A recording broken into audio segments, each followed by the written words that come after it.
A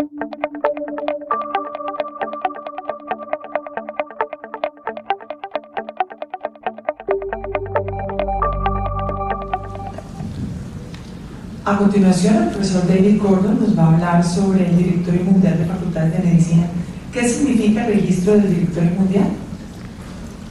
Welcome.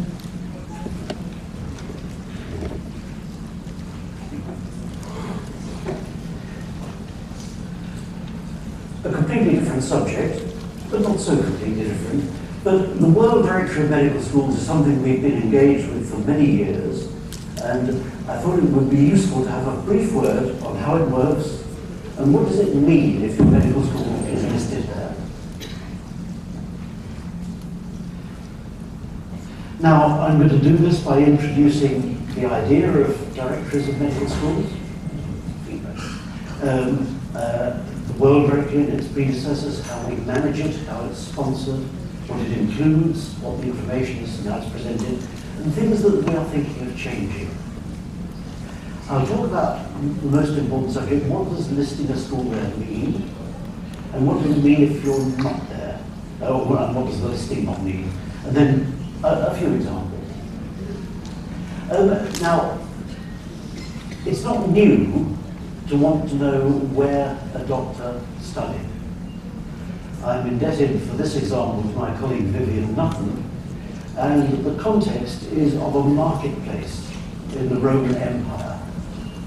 It was actually in Egypt. And we have evidence of a young doctor who wished to use space in the market to open his medical practice. And so the manager of the market examined him. Where were you educated? Who were your teachers? Can you show us what you can do based on your education? We know about this because the young doctor was writing to his mother, and that is the kind of thing that young doctors do when they're starting in their career. So for more than 2,000 years, we have wanted to know how and where a particular doctor was educated. It's not new. Now, the question of how and where is certainly one that's of growing importance. The number of medical schools in the world has grown very rapidly. First time they were properly counted was in 1953. And the speed at which the numbers increase is growing and growing. And this is a very difficult slide for us because we have to change it all the time. And I've often said that the way that new medical schools can appear apparently overnight, it's like the way that mushrooms grow in the forest. These, chanterelle in English and vishki in Russian, these are very excellent mushrooms. If you pick them and put them in your cooking, they are delicious. But if when you're in the forest you see this mushroom which looks very attractive, and you put that in your cooking, well, that will be the last meal that you cook.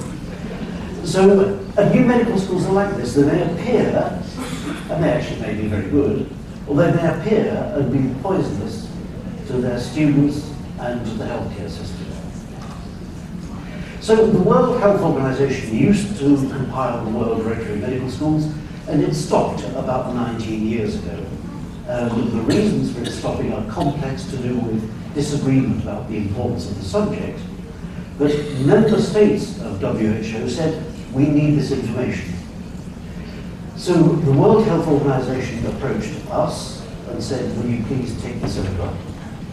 And at the same time, our colleagues in the United States at FAMA, who knew that they needed the data, began their own International Medical Education Directory, IMED.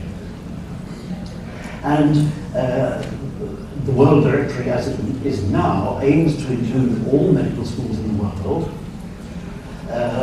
And why do we need all medical schools? Well, we just need to know where they are. To get in, it has to have a complete program getting into a medical qualification. It must be recognized by the government of the country that the school is, and the graduates must be allowed to work there. It's not just the ones that are there now, but we ought to know about ones that have been there in the past, because their graduates may still be around. And of course the efforts of WFME and FAMA joined together some years ago, very happily. The World Directory of Medical Schools now is a joint venture of WFME and FAMA. what is it not? It's not a thing saying that this school is accredited. It's not a thing that says WFME or FAMA or WHO or anyone else thinks that the school is good or that the school is endorsed. So a school might be very bad, but it's still in there. You will often find on the websites of very dubious medical schools a thing that says, we are listed in the World Directory, therefore we are accredited by WHO and endorsed by FAMA, and the World Federation think we're very good too. Not true. If you're there, you are just there. It doesn't say that anyone thinks you're good, just that we think you exist. So it's just a list of every medical school that exists. Or to be a little bit more precise, it's a list of every medical school that we think exists, because we can't all be absolutely sure. How's it run? Well, it's jointly owned by WFME and FAMA. The governance, the organisation, the body that says what you should do is the Senior Advisory Committee, and that is made up by representatives of regulatory authorities who actually are turning the World Directory into what they need. If you are running a regulatory authority in a particular country, then you can say, if you become a sponsor, you can say what kind of information you need. And those regulatory authorities include the Australian Medical Council, the Danish Regulatory Authority, ECFMG, the Korean Regulatory Authority, and the Medical Council of Canada. Also, very importantly, is the International Federation of Medical Students Associations. They don't pay a subscription to be a sponsor, but they are on the committee because they are the people who, at the moment, stand to gain most if the directory is good, and stand to do damage to most if the directory is bad. And my colleague Dr. Pinsky suggested that they should join. The other sponsors agreed enthusiastically, and they have, of course, been hugely valuable. And indeed, in our office in France, we have at any one time 1 or 2 students from IFMSA working on bringing the data in the World Directory up to date. Now this is what it looks like on the website, if you go in there you can press the button marked search and you can look for any medical school you like. And this is one that I chose earlier. It's the Dubai Medical College for Girls. And I like this as an entry because it is actually clear and it makes a lot of statements that are important. Not only how long has it been there, 6 years, it makes it clear that only women are admitted, fine, and it gives us data on the number of students. So 7 years ago they admitted 69 students and they graduated 55 new doctors. So that tells you a lot about the size of school it is, how many of their students succeed, and so on. But many other entries contain much less information. Now this next slide shows a school here, but I know nothing whatever about this medical school. It's quite possible that its dean is in the audience, I don't know. But it's an entry that tells us very little. A private medical school, 10 years old, currently operational, but if you look at under the other tabs, it tells you really very, very little. And a student contemplating going to this medical school, or a regulator looking at a graduate from that medical school, would like to know very much more. And if the dean is in the audience, please give us some more information.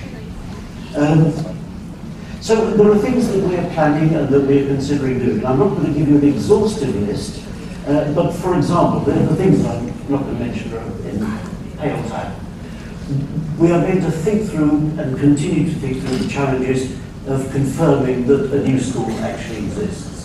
That's a very difficult one. IFMSA is very good at this because medical students can email or telephone their colleagues in another country, and it's quite possible next time we have a student from South America in the office, we've had a couple, that he or she will be telephoning the dean of that school in Carquenes and trying to find out. We need to be sure that the core data is brought up to date. Some of the entries have been there from the old WHO directory since 1953, and we need to make sure that they're up to date. We are redesigning the website. Mentioned that a little bit more in there. I often say medical students are helping to develop information about the national system. Here, we all know that if you go to a medical school in the United States, you will have taken a degree first, and you'll have a course that's normally 4 years, and you will know that if you go to a medical school in Colombia, how long the course is. But people outside need to know that kind of thing, and what the name of the qualification is, and so on and so on. A little issue that we have at the moment is that the directory has included some Chinese schools of traditional Chinese medicine. And it's a policy matter that we actually only include medical schools that are treating medicine as we understand it. It would be perfectly reasonable to have a directory listing these, and Korean schools of traditional medicine, but that's not our job. And within the next few years, there will be the introduction of information about accreditation in the directory. This is something that Dr. Spincy mentioned yesterday. So just a few examples. Now this is taken from correspondence between the two offices that run the World Directory. And someone was writing saying, what about this Near East University Faculty of Medicine? It's in northern Cyprus, which is only recognised by Turkey. But we can't list it as being in Turkey, it's not actually there. But on the other hand, the Turkish occupation of northern Cyprus is, under international law, illegal. So what do we do about listing this school? We have to find some way of showing it, and yet not breaching the conventions of international law and not being misleading. And we have many examples of this kind. There's a medical school in Simferopol in Crimea, which, of course, legally is in Ukraine, but practically that medical school now answers to Moscow. Another example, we need to know about medical schools everywhere, and there are many medical schools in the Portuguese-speaking countries, the Lusophone countries, in other parts of the world, in Africa, for example. And this was a paper published in a respectable journal, and it was listing medical schools in Portuguese-speaking countries in Africa. Now, is that good enough as evidence that a medical school exists? Good question. Is that good enough to say that if it's listed in this academic paper, it's recognized by the national government? It's a good question. I don't have the answer. We did debate over this, and there is an outcome. And the kind of thing that can be there, and we, as I say, we need to list medical schools that actually exist. This is a medical school, not very prepossessing. If you look inside, it doesn't look to be in very good shape, and even the Coca-Cola bottle is empty. And here we have overseas students who are students of this medical school demonstrating. And you won't be able to read their placards. The language is Russian, but the medical school is actually in Kyrgyzstan and in Bishkek. It's called the Asian Medical Institute. It's listed in the World Directory. It's there, but it still exists, so we need to know about it. But these were students, overseas students from India, who had been persuaded to go to the Asian Medical Institute to get a medical degree. And it was so bad that they were demonstrating outside the school. And in fact, this is a letter from the Embassy of India in Bishkek to those students saying, we've arranged places for you in respectable medical schools. Get out or go to one of these places. So, but nevertheless, we still have to have that listed. And I'll give you just one more example of the kind of thing that makes us scratch our heads. The Avicilla Medical Academy in Belize. And that we were told by the government of Belize that this medical school existed, and some intensive detective work by a number of people, including our colleague Lisa Kova at ECFMG, demonstrated that its existence was very doubtful. And indeed, if you can read this, it says that if you studied there, ECFMG will not allow you to consider moving to the United States. So that's a brief survey of the World Directory, and the single point I'm trying to emphasize most of all is that if a medical school is listed there, it doesn't mean it's good. It might be good, it might be very, very good, but it might be terrible. But we still need to know about all of them. So the website is there, it's been redesigned and it'll come nicer soon. And that paper actually has a lot of the technical information about what the data is, what the numbers are, and so on. Thank you.